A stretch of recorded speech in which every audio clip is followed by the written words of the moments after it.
Good evening. On behalf of the League of Women Voters of Deschutes County and the City Club of Central Oregon, welcome to the candidate forum for the Bend City Council positions 6 and 7. Today's recording of the forum is made possible by Connect Central Oregon. Thank you to the 12 Bend Neighborhood Associations for assisting us this evening. Our candidate forums are conducted according to League of Women Voters guidelines. All candidates who have filed in this race have been invited to participate.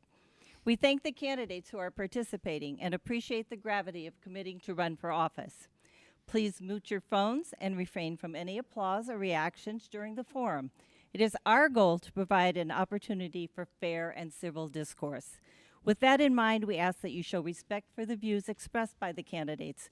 Please do not disrupt the forum with any political opinions, signs, verbal or otherwise. If you have any written questions, please pass the index cards to the aisle for a league member to pick up. Our moderator this evening is Gerry O'Brien, editor of the Bend Bulletin. Thank you very much. Good evening, everyone. Thanks for turning out for this important forum. The candidates for tonight's forum are position 6 for the City Council, Julia Brown, Rick Johns, and Mike Riley. Position 7 is for the mayoral position, which is Melanie Kebler and Chris Piper. Tonight, candidates will have 1 minute. You can't hear me. Candidates will have 1 minute for opening remarks and 1.5 minutes to answer each question. Each candidate will give a 2-minute closing statement. For opening statements, we have randomly selected the order. The order of who answers each question first will be rotated. So let's get started. We will start with Mike Riley for your opening statement. May I interrupt for just a moment, please? For those in the room, this room was having audio troubles earlier, and unfortunately, as we figured out, it would be too staticky. We recognize that some of you may not be able to hear well enough, so what we're going to do is have our opening statements, pause for a moment, and if any one of you needed to reposition yourself in order to hear better, we will allow you to do so. I'll remind Gerry the same thing that I told all the candidates do. We have to talk to the audience, and we are a big crowd. So I do remind you, just keep your voices down low, and we'll all be able to hear. Thank you very much. Appreciate you bearing with the audio problems in the room. Thank you, Gerry. All right, thank you. So we'll have opening statements. Mike Riley, would you start, please? Thanks. My name is Mike Riley. I'm running for City Council position 6.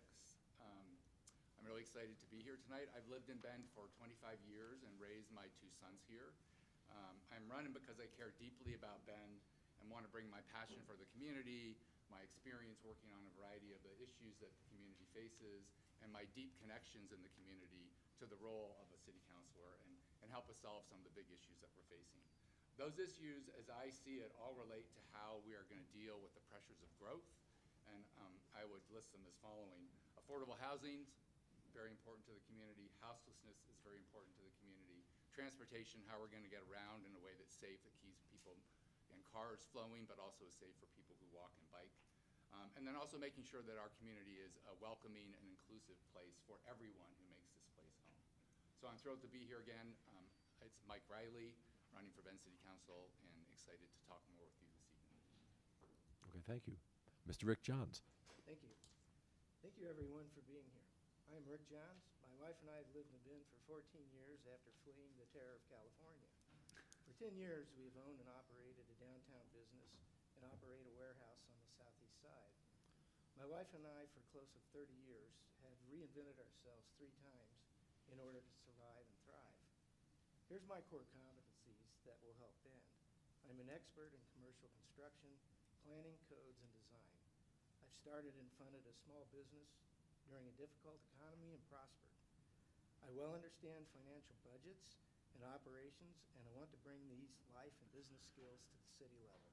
The current city council is out of touch with mainstream Bend residents and ignoring your voice when it comes to issues that affect you. Incredible people are fed up with homeless tourism, wasteful spending, and moving away from Bend. Bend is known at large as being unfriendly to business. I will focus on bringing common sense, balanced financial stewardship to the city council. Thank you. Okay, Julia Brown. Thank you. My name is Julia Brown. I was born in South Africa, as you can hear from the accent. I came over here 30 years ago with my 2 small sons when America was looking for technologists and coders for the year 2000 issue that they thought would be a big problem with banks shutting and planes falling out the sky. And so I've been here ever since. I've worked for Fortune 100 companies. I've been in technology my whole life, and working here at Fortune 100 companies, for anybody that's worked for those huge global corporations or government, a lot of protocols, a lot of politics, and so that was quite interesting to negotiate. I've worked, although I haven't worked directly for government, I have implemented a lot of the government mandates that they require, like HIPAA for Kaiser, which is the control of your medical information. I've done REGI, which is the regulation for electronic banking. I did for Wells Fargo on the online banking. I did FCC, the Federal Communications, for DirecTV when they brought in a mandate there.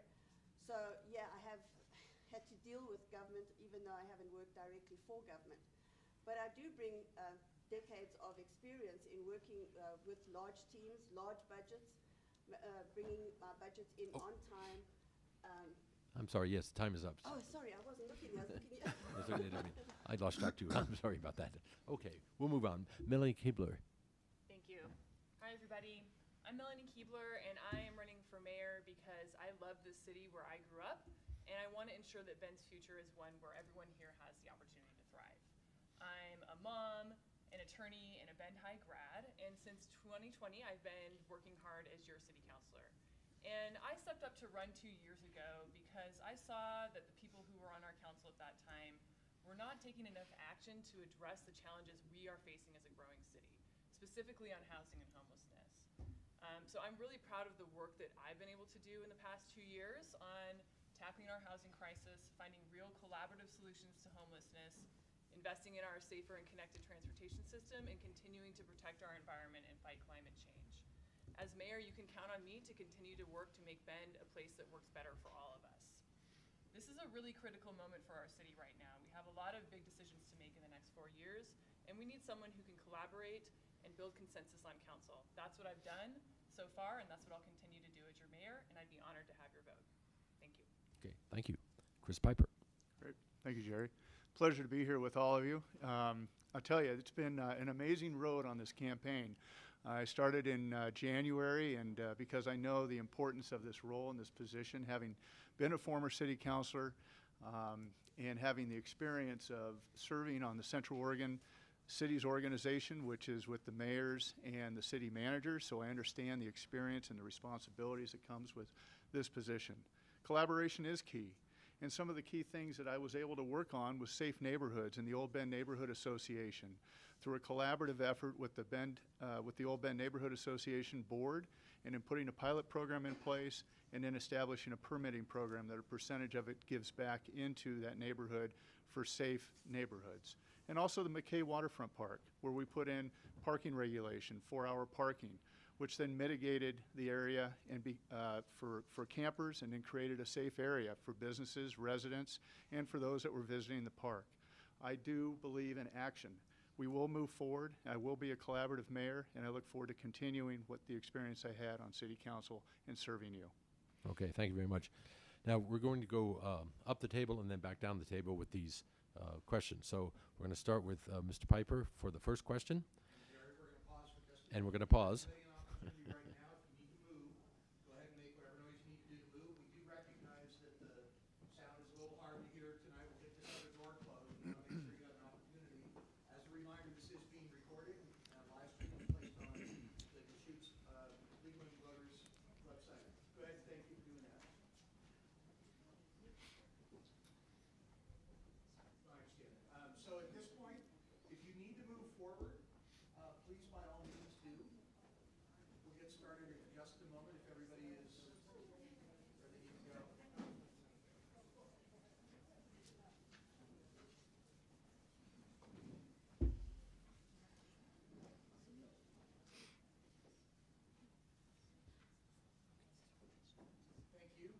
you. Okay, and so each candidate, you have 90 seconds to answer these questions. All right, the first question, this is kind of a two-part question and a little bit complicated, but here it is. East-west congestion was the #1 community priority with the bond campaign, which said east-west congestion would be addressed. Staff is proposing to reduce lanes on Greenwood Avenue, which has the highest traffic volume of any east-west arterial. Isn't the road diet a reneging of the promise with the community? And also, is too much emphasis being placed on bicycles? Okay, that's for me. It's basically a road diet that's been proposed as a result of the transportation bond on Greenwood Avenue. And the question was, is that something that I support? Yes, or that- would support as a And mayor? is there too much emphasis on alternative transportation, So mainly yes, bicycles? I do believe that there's been too much emphasis on creating a road diet on Greenwood Avenue. We all know about Greenwood, right? Greenwood goes down underneath 97 and comes out onto 3rd. So the road diet means is that they're constricting the lanes to create bike paths. The transportation bond was to ease congestion, to create better east-west connections, to allow stronger traffic flow, and to minimize what we're experiencing today. And yes, I believe in safe routes. I believe in safe bike routes, but to restrict lanes, which would then impact our public safety resources such as fire and police, that creates a big issue. Our fire department, our police department need to get east and west. And if we don't have the opportunity for them to actually get around when there's congestion, then we lose the opportunity of saving a life. We lose the opportunity of saving a building or a home because they can't get there in the 6 seconds or the 6 minutes or 7 minutes that their goal is to get to those areas. So we really have to revisit. When I was on council, I supported the transportation bond, and I'm proud of it because it's something that we needed to do because we were just doing Band-Aids. This is a comprehensive plan, and is a plan that will work if we follow the priorities of that transportation bond that we all voted and approved. Okay. So I Thank think you. that we need to move forward with a stronger oversight committee on this so that the voters get what they voted for. Okay. Melanie Kebler? Thank you. So I live over on the southeast corner of Bend. It's where I grew up. It's where I live now. So I'm very familiar with the difficulties of our east-west connections. And I'm really proud of the work that this council has done to emphasize making sure we move forward quickly with those. You may notice if you came here, the construction on Wilson, we pushed forward and made sure that we prioritized that project right out of the gate so that we would have an improvement on that really crucial east-west corridor. And then we'd also be making some really key safety improvements for people who do bike and walk along that corridor and need to connect that way. Really proud that we have our first ever roundabout with a protected bike lane. This is going to provide that meaningful option for people who do want to bike sometimes or all the time, and makes driving better for everyone else using that east-west connection. We've also really emphasized and moved forward with the bond project of studying our midtown crossings and the feasibility of those crossings. That's work our staff has been doing all year. Really enjoyed going out to the open houses, talking to the public about their feelings about the Greenwood, Franklin, and Midtown ideas. And I'm excited to try out something new for Bend. Yes, it can be scary to think about, the way things are now and if those might change. I think that's something that we face a lot as a city. But I also believe in trying things out and piloting projects that we know have worked in other cities to see if they could work for us. We can do this in a cheap and temporary way, see what happens and how it works, if it comes out the way that our staff and our folks have predicted it will, and then make changes if we need to. That's the type of attitude I want to take, especially when we're trying new things here in Bend, is not be afraid to see what will work for us and then make the adjustments as needed. We can do that as a city government. Okay, thank you. Julia Brown? Well, I agree that biking around Bend is a wonderful thing. Unfortunately, the weather doesn't always permit it. If I have a bike and I love my bike, but if it's raining, I won't go out on it because the white paint on the roads will make the bike slip out from under me, and I really don't want to fall under a truck. The other problem is if it's snowing, it's the same issue. You can slip out your bike. You can slip out from your bike. I did do the Wilson Circle that they've put up, and it's unfortunate that the whole idea of a traffic circle is that the traffic moves within the circle and the traffic stops outside the circle waiting to come in. But the way the Wilson Street roundabout is designed, it makes pedestrians out of cyclists. In other words, you become a pedestrian with a bike because it forces you off the circle portion and onto the intersection. And so now you stop for the intersection. All the traffic in the circle stops so that you can cross the intersection. So the whole idea of a circle and the traffic circling around just doesn't work. I looked at that, Wilson, and I don't know who approved it, but it doesn't work for a biker. The other thing I found is that the Greenwood has got a problem. I'm afraid to ride Greenwood. It's kind of scary once you get past 3rd Street to ride Greenwood, and so you know, if you can come up with a good idea there. You can't go under the tunnel in Greenwood because there's no bike lane. You have to go up through a little scary little thing. So I'm not crazy about the Greenwood tunnel part. Okay. But I do love biking. That's enough. Thank you. Rick Johns, Thank you. Transportation. Some of you might have seen an article that I wrote in the Ben Bulletin Thursday 2 weeks ago, where I called out the flaws in the transportation bond. And I actually, yeah, nobody can hear me anyway. So I made a distinct point. Greenwood, that's a really bad idea. It's not gonna make biking safer. It's going to compress the traffic. And I'll point to the Reed Market project. That cost $18 million, and we were promised 4 lanes, and instead we got a compressed bike lane. I can tell you why. It's because the Transportation System Committee was taken over by the bicycle advocates. They rule, they dictate the policy, they change the engineering and the design in spite of the advice of their engineers, and their own data showed that bicycling, if they implemented the entire transportation systems plan, it would only increase bicycle use by 0.07%. That's their own data. So now we move to the Wilson project, which is going to be more of the same. Exactly the same. They're going to blow the budget. And the roundabout that Julia referred to, who is a biker, it doesn't work. When you enter it, you can't see the cyclist. I use it every day. That costs $3.2 million.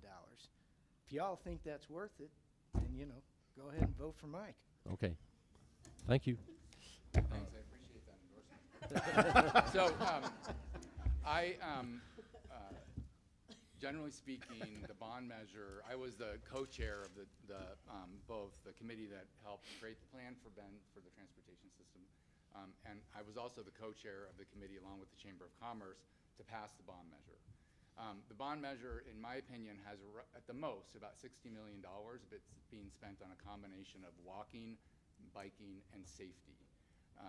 I think that investments in walking and biking are exceptionally important for our community for 2 reasons. One, not everybody can afford the cost of a car to get around town. There's many people who need alternatives, and the system needs to serve all of them. And our current infrastructure for walking and biking is either incomplete or not safe. So the bond measure, 2/3 of it is going to moving traffic and fixing bottlenecks, right? The other third is going to some of these other issues that I think are really important for us to have a transportation system that kind of is a modern system that serves our community as a whole going forward. I don't think that the road diet idea, experimenting with that, is reneging on the bond measure promise and east-west, moving people east to west. I think it's a way to experiment with new and different ideas. I think that's what we have to do as a community that's growing rapidly and experiencing a lot of change. We've got to be willing to do that. I don't think that there is too much emphasis on bikes. The only way that we will get people out of their cars is if we have safe infrastructure, and that's what we're trying to do with the bond measure. That's good for our community, reduces climate emissions, it's good for people's health, and it's actually one of the cheaper ways we can make investments in a well-functioning transportation system. Okay. Thank you very much. And now we'll start with you, Mike, on this next question. It's a 2-part question as well. Sorry, we get the complicated ones out of the way first. Is Ben doing enough to protect our city from wildfire? What more, if anything, would you push to have happen to keep our community protected? And second part of that, what do you propose to do to protect our mature trees?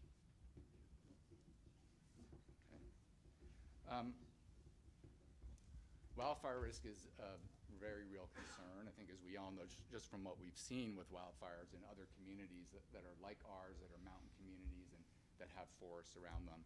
whether that's the pine forest that's more to the west of us in the south, or the high desert forest that's more to the east. We can get fires. We've all seen them, right? They can come from all sides of the community.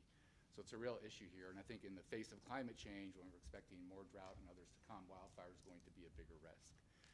I would like to see Bend continue to do a lot of collaboration with the federal government, with the county, what we can do to both do thinning around the edges of the community to make sure that we're protected if there is to be if a large fire is going to come into the community. There's a lot of that that's been happening, and it's kind of a steady process to do that clearing work.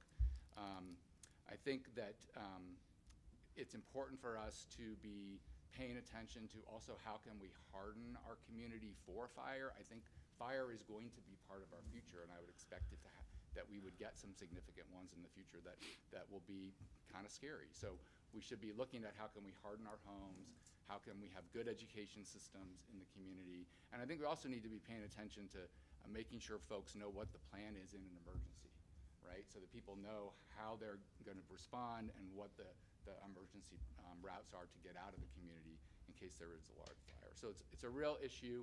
I think there's a lot more work to be done, and some of it's already started, and we just need to keep it moving forward. Okay, thank you. Rick John, same question. Wildfire protection and mature trees. Thank you. I believe we need to do more wildfire protection, and I think we can help that with emergency services. Like Chris pointed out, compressing the roads is certainly not going to help. Some other excellent points were brought up on Monday night in the council forum about education, and the Bend Fire Department is excellent on this. I've had them do it on my own property.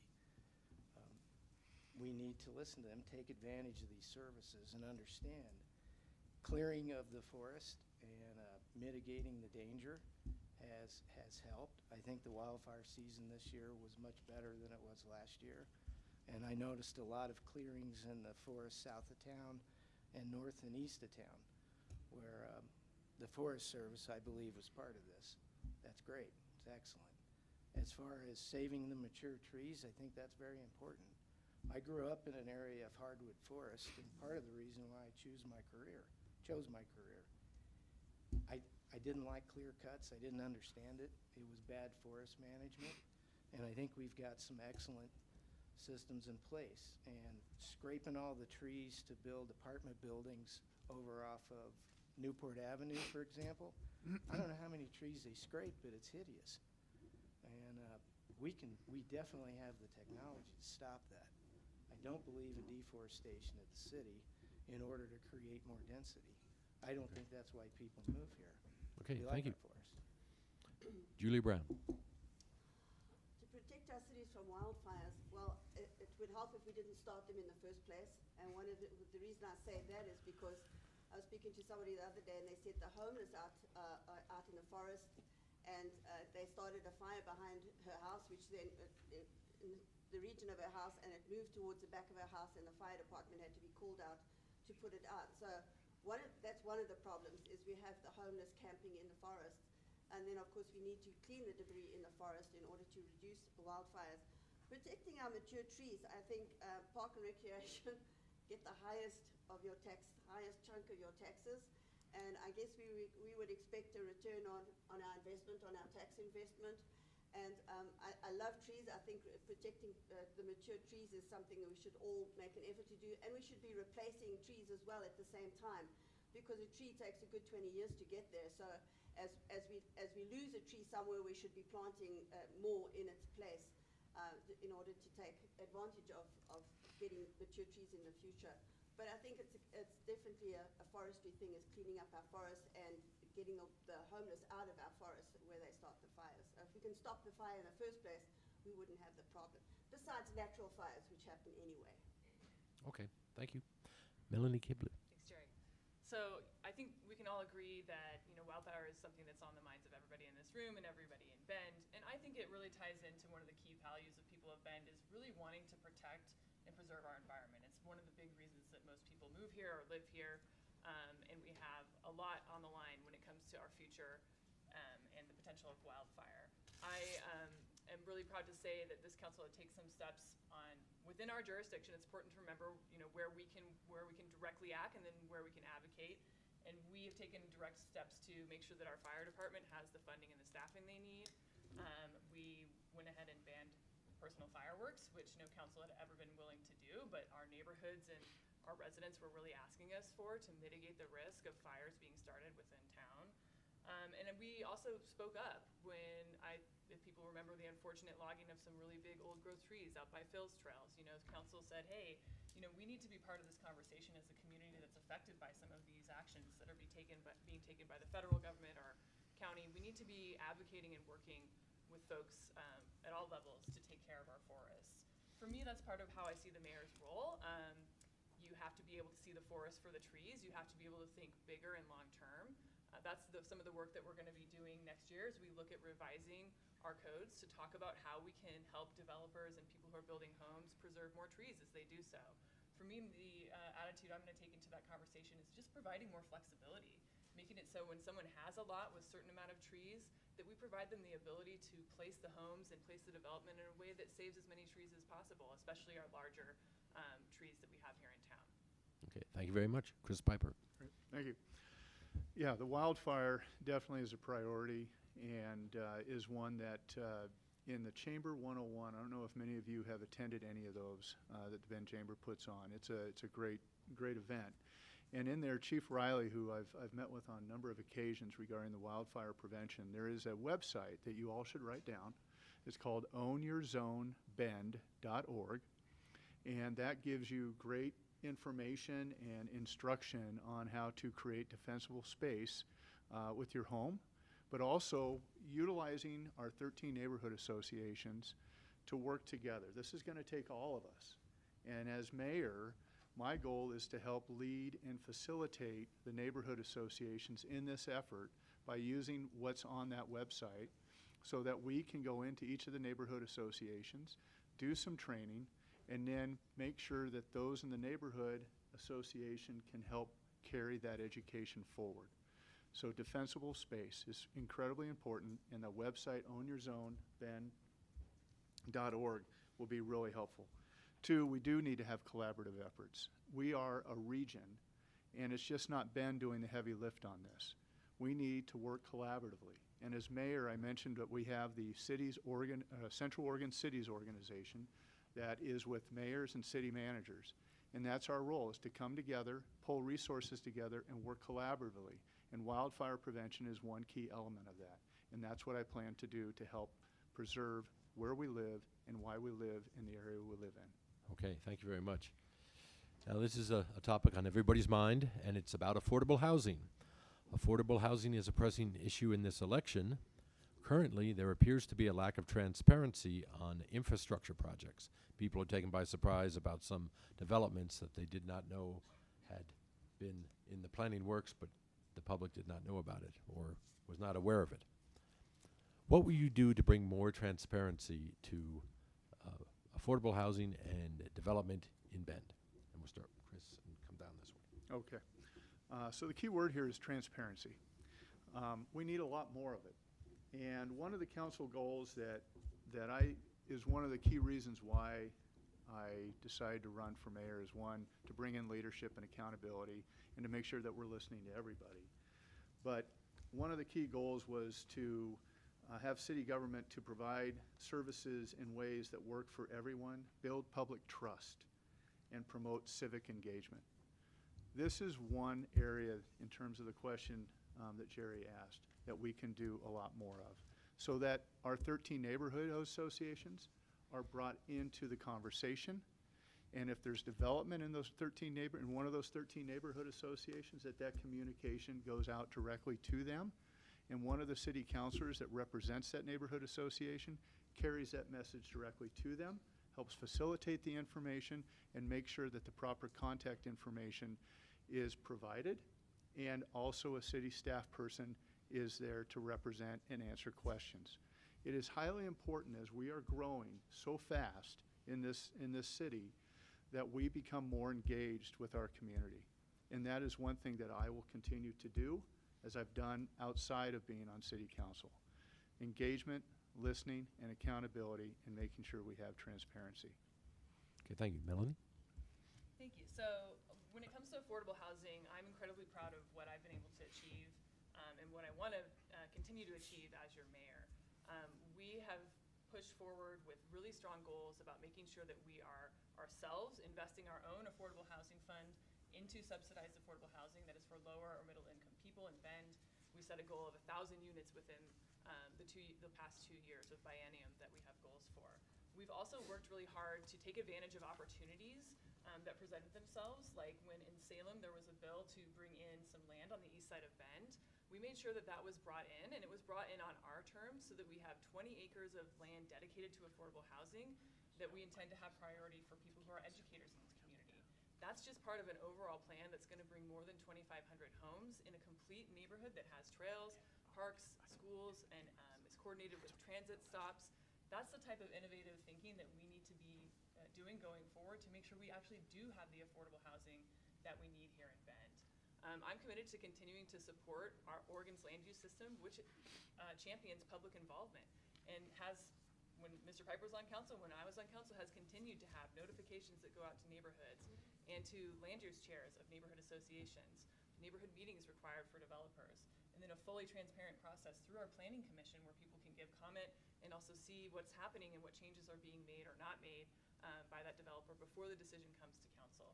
So I'm committed to continuing to uphold that principle of our land use law and continuing to find ways that we can bring affordable housing to Bend. Okay, thank you. Julia?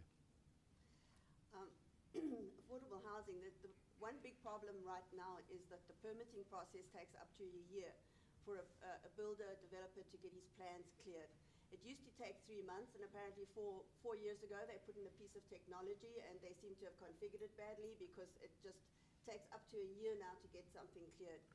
And in that year, the developer will get funding of $10 million to build this set of units that he wants to do. After 90 days with interest rates, they won't fix it anymore, and so they lose their funding. So as the process goes forward, then they get another 90 days and another 90 days, and so the developers are really unhappy, and they're taking their money to other cities where they're getting permits passed within 6 weeks to 3 months. So that's one of the big things that we have to fix first. The other thing is that we have to incentivize them to build here and not take their money to San Diego or wherever they get a permit passed in 6 weeks. So we need to incentivize them, and we are doing that with upzoning and density. The HB Bill 2011 said that they could build duplexes, triplexes, quadplexes on the same piece of property that previously held only one house. And the other thing we could incentivize builders is to say that if you give underground parking for a retail building, we'll let you build another story on top. So that's another way to incentivize them. So then also if they'll do the density bonus, so if a property held, say, 50 apartments, and you want a lot of 20 of them to be affordable, the investor's not going to take that loss. So what you'd have to do is say, well, then what you could do is incentivize them and say, well, you can have you can squeeze another 10 units onto that property that Thank you, only Julia. took a certain amount before. Julia, Sorry, I yes. keep forgetting I'm watching this side. Just watch the clock there. Right there. Rick Jones. All right, thank you. This is an area where I do have expertise, not necessarily on affordable housing, but the construction process. I know that there's a serious issue with permitting. There's been hardly any construction started in Bend within the last year with a permit. I mean, you cannot wait. I ran into a friend of mine today at lunch. He's a commercial contractor. I asked him, and I learned some things. Part of it is the software issue. We have a new software system in the city. I believe it's referred to as City Plan. This thing has a serious glitch in it.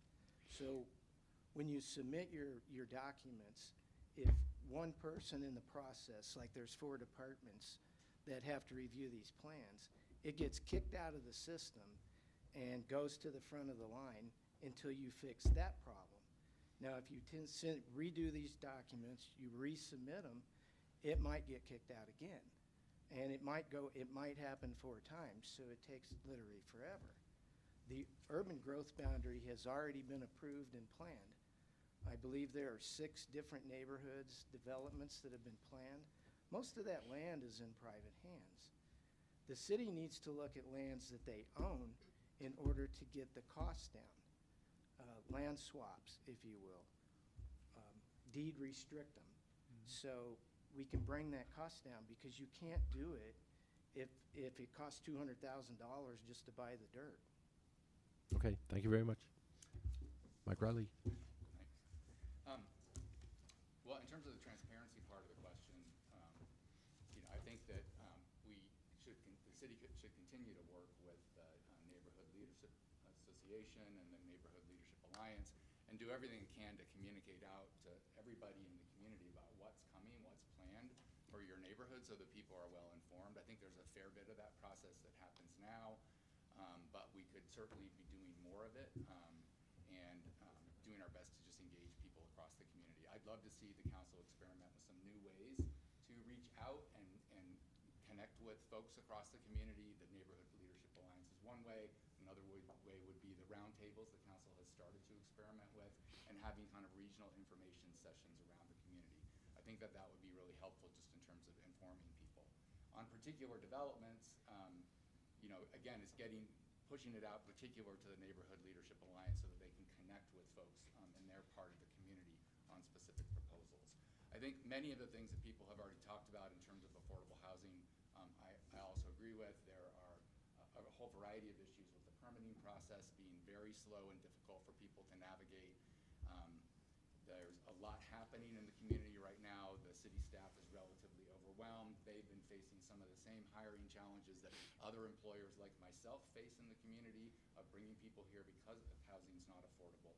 And there's a whole range of things that we should be doing to address affordable housing, more specifically around density bonuses, incentives for developers to do a variety of things to keep things in the long-term rental market. There's a variety of things we should be experimenting. Okay, thank you very much. I'm going to mix it up a little bit here now, because we want to do kind of a random rotation of answers. I will call out your name when it's time for you to answer, rather than going up and down the table, okay? If you understand that. Thank you. Okay, this first question is for Rick Johns. What can the city council and mayor do to help with the child care deserts and the costs that are often associated with those deserts? Some costs are equal to a monthly mortgage. Rick Johns. I believe the city has staff. They have facilities like this. Parks and Recs has facilities. Why can't we provide daycare for our residents? Daycare is obviously a problem. I have employees, young families, two in fact, that have small children. And what I do as an employer is I'm flexible. Even though we own a retail business, I will allow them to do some things from home if they can, some administrative work, and we'll allow them to bring their babies to the store if they need to, whatever it takes. But the city could do a lot more in this regard, and I think the city has facilities to do so. We have volunteers. I'm sure there are parochial daycare centers that can help, and I believe that the city should explore more of these ideas. I mean, all I ever hear is complaints. It's not something that's terribly in my purview, but I realize that it's a problem. And the city could do this by, why don't we ask the moms? What can we do? What can we do to help? What can we do to help you take care of your child so you can go out and earn a living? I think that's a simple problem to solve. Okay, thank you. Julia Brown, child care deserts. What's the solution the city can implement? Well, I'm like Rick. I don't have any small children. I have grandchildren. They're all at school. And so I agree, we can't solve the problem if you don't know, if you don't understand the problem and you're not having the problem. It's best to go to the people that do have the problem, which are the moms, and ask them what they need for the workers that are trying to work and have. Sometimes most of their salary goes on childcare. It's really abominable how much they have to pay for that. So I think in order to solve the problem, we'd have to go to the source of the problem, which is the mothers who are experiencing this. And like I say, I don't have that problem, so I can't really give you a great plan. I would go back to the source. Okay, thank you. Mike Riley, child care desert. Yeah. So I have an employee who is just had her second child. She's planning to return to work sometime in the next 3 or 4 weeks. She thought she had a placement for that second child, and it turns out she found out in late August that she doesn't have a placement for it. So it's very real for us. I'm excited to get the 2 people I've had to supervise back onto her plate so we can be more efficient as an organization. And I think there are many businesses in the community that struggle with this. I think this is an important part of the way that we can support our business community is by helping deal with the child care issue. The city itself, may be able to build some facilities of some kind, but most likely, I think the solutions are going to be how do we remove any kind of permit barriers for child care facilities? How do we look at SDC reductions or perhaps even SDC exemptions? Can we partner more with the Chamber of Commerce and OSU Cascades that are both working on plans to both develop more capacity, more people to work in child care facilities and actually create some new child care facilities, also in partnership with St. Charles. So I think we should be looking really hard at how we can do a lot of that partnership across the community. It's a really very real issue, and I think it's part of helping solve some of the challenges that all employers are having right now, finding employees and keeping them, along with dealing with the affordability issues in the community that are also so important to keeping employees. Okay, thank you. Chris Piper, Yeah, Child thank you. Care Desert. A lot of great information and sharing, and this is what a balanced council can look like and work and do well. Good debate, good ideas. This comes close to home. My wife and I had to make a decision on which one of us were going to continue working to raise our daughter because childcare was quite expensive. And so at the time, we determined that my wife would stay home and care for our daughter Gracie and raise her. And we also, in order to make ends meet, we got rid of one of our cars. And so we became a single car family. So we went through it. And then being here in Bend, I can't say enough to what the Chamber's done to bring this to discussion. It's a discussion that still needs to continue. I also want to call out the Bend Parks and Rec. They are the largest child care provider in the region. I think Ariel might be able to confirm that. But they have done an amazing job to try and provide the amenities and resources, and we need to continue figuring out to go down that road. I do highly believe that there's opportunities within private-public partnership where we can work together and bring solutions on that. And then the other is master planned communities. Really making sure that when we are looking at master planned communities, how is that made up? And making sure that we have some child care facilities there to support those families in that area so it reduces the vehicle miles traveled. And then obviously businesses. I think through the pandemic we've learned how to flex. The business I'm with, we do flex and we do support our employees based on what we learned through the pandemic. Thank you very much. Melanie Kebler. Okay, ask the mom. Very happy. And I do want to point out we had a couple people say ask the moms. This is for dads. This is for all parents that this is an issue here in Bend. And I think I feel really blessed that we have a lot of parents on council right now. 4 of us have young kids, so we're very intimately aware of this issue, and it was something that I was aware of when I ran in 2020. So what I think you can do as a city, because a lot of this does have to do with state policy about how child care professionals are trained and who's allowed to watch our kids and what they have to have in their buildings and what they have to have in their facilities. At the city level, we can do what we can to reduce some of those barriers. We just voted in our council meeting yesterday to continue exempting child care facilities from our system development charges to lower some of those costs. I would love to see us have some sort of ombudsman or person to help anyone opening a child care facility get through our process in a faster and more efficient way and help folks navigate the process. Also really proud that we think about this even when we're working on other policies. So we have put in place a new program to try to incentivize some development in our core, the multiple unit property tax exemption, where you can abate some of your property taxes if you build buildings that provide housing and other public benefits. One of the public benefits we put on the list is you can get this tax exemption if you co-locate childcare in that building. So we want to start to incentivize people to build it. We want to make it easier to build it. And I remember waiting on a year plus to get my kiddo into childcare here. It's a really real need that I truly do understand and want to continue to work on. Okay, great. Well, Melanie, you're up next for this question. This is a little bit lighter fare, but the concert season in Bend was a burden on residents, both with noise and traffic. How can we balance the need for the tourist dollars with the quality of life for residents? Yeah, so, I enjoy going to concerts. I also very much understand the impact that they have had on our community, especially this last season where we had more concerts than ever before and some really big concerts that hadn't come to Bend yet. We also saw them build a bigger stage as well. And I think all of these sort of factors tied together to really even more impact the neighborhoods that are hearing the concert noise. So especially after this last concert, we got a lot of feedback, especially after the one with the really loud bass, which travels the farthest. I spent some time talking to people that had called me.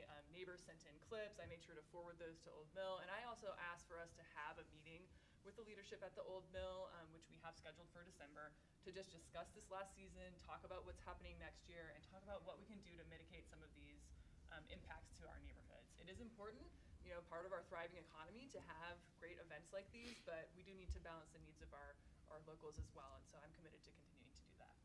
Okay, thank you. Chris Piper. Yeah. Concerts. Good question. It has definitely in my neighborhood, we can definitely, hear what's going on up there. And sometimes it's kind of nice to sit on the front porch and listen to the music. But at the same time, we have to take this quite seriously. And in order to do this, we really have to make sure that we're getting the right factual information, the right data, and measuring that sound at the place of where it's starting. And making sure that it is staying within code. Now to do this, to Melanie's point, having a meeting with Bill Smith Properties, which owns the Old Mill, it is private property, and figuring out how we can work together in a way that's going to make sure that the future concerts are going to be more manageable and making sure that our neighbors can be, make it more tolerable for our neighbors. Now, I've taken the immediate step in setting up a meeting next week with Bill Smith Properties on this topic, because as I prepare to come into this role, I think it's important that we address these issues that are top of mind. And so I'll be meeting with them next week to take care of this. Now, one reason that we had is because they brought on a new partner, Live Nation. Live Nation is a new partner with the amphitheater. Hayden Homes is just the sponsor. So we need to make sure that Live Nation is part of this effort as well, and that those neighborhood associations that are impacted, that we also make sure that they're included in these conversations and being heard. So we have the information, we have the data, we have the facts that we can work with, Okay, put thank you. together a good plan. All right. Rick Johns, concert noise and tourism dollars. Personally, I love the concerts and I love the new venue. I think it's great. We had a couple-year hiatus from those. I understand the plight of the neighborhoods that are surrounding there. We're probably 2 miles away and we have a view between our house and that. We can still hear it. But I think that the current rules and the way they're set up and shutting off the concerts at 10 p.m., I think that works for everybody. Perhaps it doesn't. We need to listen to those people. I understand that. Potentially, it won't be as many concerts next year. I'm not sure. I haven't heard. I believe that, again, cutting it off at 10 o'clock seems to be the most reasonable response. But I also think this is generating a tremendous amount of tourism, tremendous amount of dollars for our restaurants and our hotels and our other businesses. And permitting fees, it's money for the city. I think these things are great. I think they should continue. And I believe, again, cutting them off at 10 o'clock seems to be most reasonable. Start and stop at the right time. Okay, thank you. Julia Brown? Yeah, traffic noise, traffic is always a problem, and the noise. The thing is that Bend is a tourist city. People come here because of the beauty of Bend and the fun things to do. And if you've got nothing for them to do at night, you're going to get frustrated tourists. And so one of the things that we have put on as a city is these various events. It's unfortunate that it's an open air event, and so the noise travels, and the only way to stop that would be to enclose it, and that's not fun. because half the fun of the event sitting at Drake Park at the Munchin Music ones is sitting at Drake Park. One of the ways you could do it is, it's like Rick said, unfortunately I'm almost exactly agreeing with him. It's great for the businesses, it amuses the tourists, it keeps them occupied, it's great for business. They eat downtown, wherever they were, they've come into the city to eat and to dine. And, but perhaps besides stopping it at a reasonable hour, perhaps we could have the really noisy ones on a weekend, on a Friday and Saturday, because there's children that have to go to school the following day. And so you don't really want them up at midnight still listening to a rock band. So perhaps we can have the quieter ones, or the ones that we don't mind stopping at an earlier hour on the weekdays, Monday to Thursday, and then the really noisy ones on a Friday and Okay. Saturday. Great.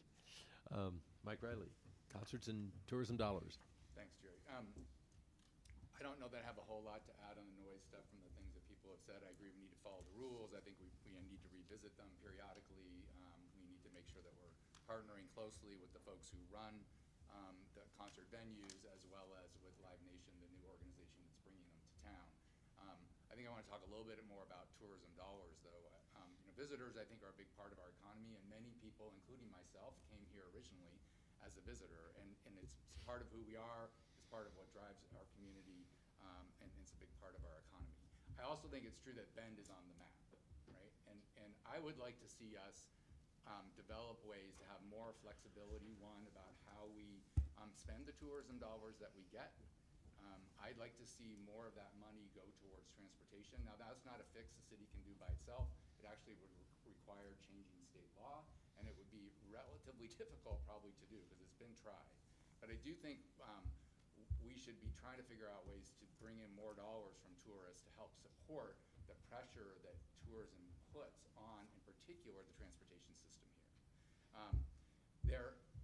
In our transportation plan, we have a lot of needs that are not yet funded. And one way we might be able to help fund that is by looking at different revenue streams that are really targeted on people that are largely visitors here. Some of that would probably apply to all of us when we choose to go out to a restaurant for dinner, for example. But I think we really should be looking at more flexibility for how we spend tourism dollars so it can support our infrastructure, that they do have a significant impact. Okay, thank you very much. Okay, this question will start with Julie Brown. What are your top 3 priorities if elected to office? Top 3, well, homelessness, to find a solution to homelessness, mostly I would like to start by talking to those states that have really good solutions. Florida's got a good solution, and you would think that they would all go there because it's nice and warm and sunny. Nevada's got really good solutions, so I would like to speak to them. California's got the worst, so I wouldn't even talk to them. But, and I'm especially worried when the Portland mayor says on Monday that he's worried about losing votes for his party, and so he's going to just pick up all the homeless and just dump them outside the city. I mean, that's inhumane, and I guess he's going to bust them here. So my top priority, number 1, is to look at the homeless and to come up with a really workable solution and give them hope, get them back, reintegrated back into society, and don't just say, well, you live in a tent and that's the end of that. My other one would be back the blue. I'm not in favor of the paramilitary type cop. I think we should just get rid of those altogether and put more cops on the road, the cop on the beat. Those types of cops, the protect and serve type of cops. I would like to refund. If we have taken any money away from them, we should give it back and give them more so that we can have more protect and serve cops and less of the paramilitary kind. And then the third one is jobs. I'd like to look at, I've been speaking to the EDCO for economic development of Bend. Well, they look at the whole of Deschutes County, but I'd like to look at promoting businesses in Bend. Okay, thank you very much. Mike Riley, top 3 priorities. Top 3 priorities for me are affordable housing, houselessness, and our transportation system, and making sure that it works well. I talked a little bit about transportation already, so I'm going to focus mostly on affordable housing here. I think that we need to be making sure that our community plan for growth that we adopted back in 2016 is actually fully implemented. We identified some areas for expansion of the UGB, and I want to make sure that each of those is enabled so that they're fully developing as rapidly as possible, and that's going to help bring on more supply. Supply is definitely part of the issue for the community. We need to be continuing to look at infill, as well as in certain parts of town, like the Bend Central District, allowing the community to grow up, not just out. That's going to allow us to have more housing units within the community and add more to supply. I think we need to be looking at a whole range of incentives across the community. We've talked some and heard some tonight about various kinds of density bonuses, so that when people commit to certain portion of a development being dedicated to affordable housing, or when they agree to build childcare facilities, that we allow them to build a little bit more in that development. That will help with supply and help with affordability. We need to make sure that we have a full range of housing types, so not just single-family homes, which is what our community has been mostly over the years, but also duplexes, triplexes, condos, apartment buildings, a full mix of those across the whole community, so that we have more choices for people that have different kinds of price points that people can afford. Okay, that's okay. Thank you. Rick Johns, top 3 priorities. Thank you. My top 3 priorities are public safety, number 1 and foremost. Some of these problems should not exist. 2 is the mitigation of the waste. There's a tremendous amount of waste within the city that can be stopped. The next thing is preservation of our way of life here. No one ever really talks about that. I believe in preserving our neighborhoods as they are. I don't believe that infill's the right solution. And it was brought up the other night that if you build bigger roads, you're going to go bankrupt. I don't think so. Transportation is part of that, of our preservation of our way of life. Again, we have 6 new planned communities. How are we going to get to and from those? Second thing, mitigating the waste. We have committees, advisory committees, that are completely stacked and completely one-sided. They're picked not for their core competencies or their peer objectivity, but yet they're picked for probably their bicycle advocacy, among other things, or their ideology. We need to fix this and expose it. Public safety. Public safety is transparency. We need to be transparent and listen to our public. We can't be putting homeless camps next to schools. Other cities do this. They figured out a way to do it. We can do it. We're always pointed to some obscure court case, and we can't do anything because of that. Okay, thank you. Melanie Kebler, top 3. Thank you. Yeah, so I would say my top 3 priorities are making sure that we have enough housing and homes for everyone, including for people who are experiencing homelessness here in Bend, making sure that we are a safe and welcoming community, and making sure that everyone has a meaningful option to get around town safely, and we've got our connections across our town. On housing and helping people experiencing homelessness, I want to make sure that we don't backslide on the progress that we've made. We've increased our shelter space more than any other council has done before. We've created more options for people to go. We are actually working on regulating our rights of way so that there's clear rules about where people can and can't camp and how they can camp in Bend. Again, something that no other council took on. We need to keep moving forward with those initiatives. We also need to move forward with the collaborative Office on Homelessness that we brought the county to the table, and made sure that we move forward collaboratively with them and passed a bipartisan bill through Salem to get the funding to start that project. We've got to approve our strategic plan that we already have drafted and then start implementing it. And as you may have read in the paper the other day from our executive director, Cheyenne Purrington, we've got to have the right data. We have some data now about our point in time count, but we've got to have better data about all the people experiencing houselessness so that we know exactly how to help them and find the resources so that they are no longer living on the street. I'm going to continue to be outspoken about gun safety and gun violence in our community that we all, horrifically experienced this year. Continue to make sure that our police and fire have the resources they need, not just to be great departments, but continue to innovate and improve. And then again, make sure we're investing really smartly in our transportation system so that it's safe for everybody. Thank you very much. Chris Piper, top 3 priorities. You betcha.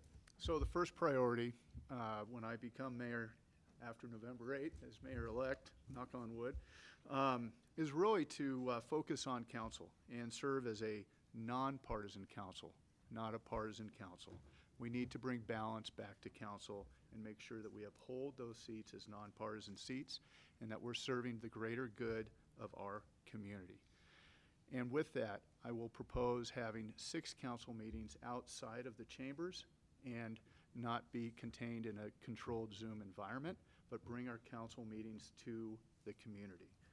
2, the homeless situation. This has gone on far too long, and I believe that we have been kicking the can down the road with no viable solutions. In November of 2021, I submitted a guest column to the Bulletin. In that, I hoped that what I suggested there were 3 key points that I felt were good opportunities to get us to some solution. And what I'm hearing my opponent say is the fact that it's now coming to fruition. So I ask you to go to my website at Piper for Bend and read that article. And next week I am meeting with Cheyenne Purrington, because coming into this role, you have to meet with the right people and get prepared and start getting some things resolved and finding some solutions and getting some collaborative work. And the last is economic development. We need to support our businesses. Our businesses are not being heard, and they don't have a seat at the table. So it's diversifying our industry, growing our workforce through workforce housing and deed-restricted housing so that we can bring employees in here, hold an economic summit with the backbone of our commerce, and then I'll end by looking at the UGB and then focusing on the BCD, the Bend Central Thank you. District. Okay. So we're going to go to closing arguments, or closing statements, I guess, not closing Closing arguments. Hopefully it won't be argumentative. You each have No. 2 minutes to give your closing statements. We're going to start with you, Mike, and just go right down the table. Again, excuse me. My name is Mike Riley, running for position 6 on the City Council. Thanks everybody for showing up tonight. I appreciate you being here in person. And for those who are watching on YouTube Live, thanks for watching, and if you watch it later, thanks to the City Club and Legal Women Voters and you, Gerry, for being here. I want to talk a little bit more about myself. So one of the things that I feel like I bring to the council that's important is a lot of experience on some of the core issues that face the community. I've been very involved in a variety of growth planning issues over the last several years, chairing one of the committees that the city had several years ago for its urban growth boundary expansion plan. So really understand kind of the issues on growth. And then 2, as I said, I was involved in the transportation plan for the community, in particular co-chairing the campaign to pass the transportation bond measure 2 years ago. And I think what's important about all that experience is 2 things. One, I'm pretty familiar with the core issues that are in front of the community today. And 2, I've built relationships with people all across the community, whether that's developers, builders, environmental activists. As you may know, I'm the executive director of the Environmental Center here in Bend, so I know that part of the community well. Other neighborhood activists and leaders. And so I just bring deep relationships across the whole community and experience bringing people together to work on real issues. I'm excited about bringing my passion for our community. I love Bend. That's why I chose to make my home here and raise my family here, and to bring both that passion and that experience and relationships to all the challenges that our community faces. I'm excited to work with all of you and the rest of the community to make Bend an affordable, livable, and safe community for everybody who lives here. Mike Riley for Bend.com. I love your support and vote, and look forward to working with you on the City Council. Okay, thank you very much. Rick Johns. Thank you. I'm Rick Johns, and a longtime resident and business owner in Bend. I understand the issues that plague our area, such as soaring housing costs, traffic problems, homelessness, and public safety. I'm a businessman, not a politician. That should be obvious by now. But I'm here to make things right. We need a course correction. Should the public be concerned about the financial stewardship of the City Council? This is never brought up. Over an 8-year period, the city's revenue went up 8.3% per annum, which is double the population increase and the inflation rate combined. I just received my tax statement, property tax statement, and it has 8 bond taxes, 3 urban renewal taxes, in addition to 11 school, city, and parks and recreation tax items. How is this stuff being spent, and where's the money? I want to make that very transparent, and I will, promise. CNBC reported this year that 64% of Americans are now living paycheck to paycheck. Inflation is at a 40-year high. There's too much wasteful spending in Bend. For example, Wilson Avenue, the first transportation bond project that my opponent, Mike, championed, which he just brought up, like the repeat of the 2014 Reed Market Road project. A lot of money with little to show for it. The bike advocates successfully lobbied to place the bike lane in the street instead of next to the sidewalk, where it was fine there. This one design consideration added millions of dollars to the project and reduced safety. The completely rebuilt street will exceed its budget, a rough start for the $190 million GO bond projects. Who is watching the city finances? Can you Okay, spend more? Rick, Can you spare more of your money to help the city waste it? Rick, can you sum up, please? Who is providing financial stewardship? Certainly not the city council. Please see my website, rickforbend.com. Okay, thank you. Julia? Yeah, my sum up. As city councillor, I bring years of experience in managing projects. I've managed small projects with 10 people all the way to large projects with 80, 85 people reporting. And $100 million was my biggest project that I managed. And so I'm focused on scope and timelines and budget and getting things done. And I have a verifiable track record of getting things done. The first thing I'd like to do is fix that permitting process, because we all talk about subsidized housing and affordable housing and all those wonderful things. But if you can't build them in the first place, then what's the point of talking about it and having a plan? So we have to fix that permitting process. That takes up to a year, and the investors go someplace else because they lose their financing. So that's the first thing one of the first things I'd like to look at is how to fix that so that we can build these affordable homes and we can build these subsidized houses that people want. Once we've got that and we've fixed that, then I would like to get back to the developers and start incentivizing them to start building at a frantic pace, because we're already a few thousand houses behind. And in 10 years' time, they expect us to be 50,000 houses behind. So we need to get hold of those developers and those investors that have got the money, incentivize them, and get them to start building at a frantic pace.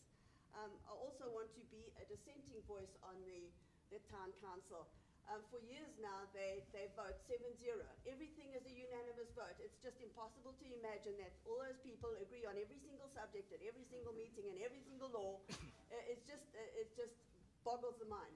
So I would like to be a dissenting voice on the thing. I would like to be the devil's advocate and say, well, you're all pro this. Has anybody thought about this anti-reason? Or you're all anti this. Has anybody thought about this pro-reason? I was in a meeting again 2 weeks ago, and 7-0, they all voted across the board. So we need to stop that. We need to have yes and no people on the board. We need to have dissenting voices. We need to have proper discussions and not just vote and it's 7-0 every time. Okay, so that's what I'd like. Julia, thank you. Okay, Melanie Kebler. Thanks. So we've had a couple questions about transparency, and I just want to take a minute to correct some facts. Mr. Piper has repeatedly been saying that it was his column and his words in November 2021 that incentivized the city to work on homelessness. It's simply not the case. Within 6 months of coming into office, we had opened a permanent emergency shelter to get people off the street, something that no council had been able to do before. We were already planning for our bipartisan bill in our joint office well before Mr. Piper wrote his column. So I just want to make sure that we're being clear and transparent about the facts. I encourage you all to make sure you fact check all of us. Today we're not able to do it in real time, but it's important. It really does matter who we elect as our next mayor. And Bend voters do have a clear choice in this election. We can continue moving forward with the progress that we've already made on housing, homelessness, transportation, and protecting our environment, or we can go backwards to a time when our leaders simply were not doing enough to step up and get real results for our community. We cannot, as a growing and changing city, sit back and expect others to solve our problems for us. And I want to be mayor because I want to ensure that we are owning what's coming next for Bend. I'm really proud to be endorsed by 20 current and former elected leaders, 4 grassroots organizations, and over a half dozen labor organizations that represent the working people that build this town, that build our roads, our homes, and our sewers. My campaign is funded by people and not by 2 or 3 large sources of funding, developers, and conservative PACs like my opponent. I've proven that I'm not afraid to step up and tackle our housing crisis, to find those real, actual collaborative solutions on homelessness, and to invest in our transportation system in a smart way, it's going to make it better for everybody. We all want to make sure this amazing place we call home is accessible for every generation, whether it's people living out their golden years here or our young kids that we hope will one day live here too. I'm running for mayor so that together we can own that future for Bend, and I'd be honored to have your vote. Thank you. Okay. Thank you very much. Chris Piper. Great. Well, as an Eagle Scout, I've been in public service since I was 8 years old. And I've always carried with me one part of the Scout oath, which is help other people at all times. I do that continually. I've done that since I left council. I've served on 3 boards here in the community, and I bring strong leadership into the community and into my business. I have the backing and endorsement of 7 former Bend mayors, all from different sides of the aisle. I have endorsements. Yes, I have large endorsements. It's public knowledge, but I've also been campaigning since January. I have been raising funds from individuals and, yes, from PACs, just like my opponent receives. And so, yes, I have a good, balanced group of endorsement because that's what mayor needs to focus on. This is a nonpartisan seat, and we need to represent everybody and make sure we're representing the greater good of the community. So, with that said, yes, balance is really important on council. Currently, right now, we have 93% of the votes have been 7-0, and the rest has been 6-1. Now, when I was on council, we had a lot of fun because we had a balanced council. We had 4 3s and we had 5 2s. We brought in the public information and we discussed and we made decisions and we made correct policies for the greater good of the community. We need to make better decisions on housing, support our businesses, improve the city's infrastructure, create a safe and welcoming community, and have a measurable and metrics-based solution for the homeless. Everyone in Bend deserves that kind of tomorrow, and we have some work to do, and everybody needs to participate. If you want creative and smart economic development that protects and will advance Bend's quality of life, if you want more economically just and accessible and affordable and a safe community, if you want openness in government, vote Piper, piperforbend.com. I'll bring our community together. I'll work on behalf of the entire community. And I ask that you take the pledge to listen, lead, and be accountable. Our community will come together, and we will make a better Bend. Okay, thank you very much. And thank you to all the candidates. You may applaud. Yes.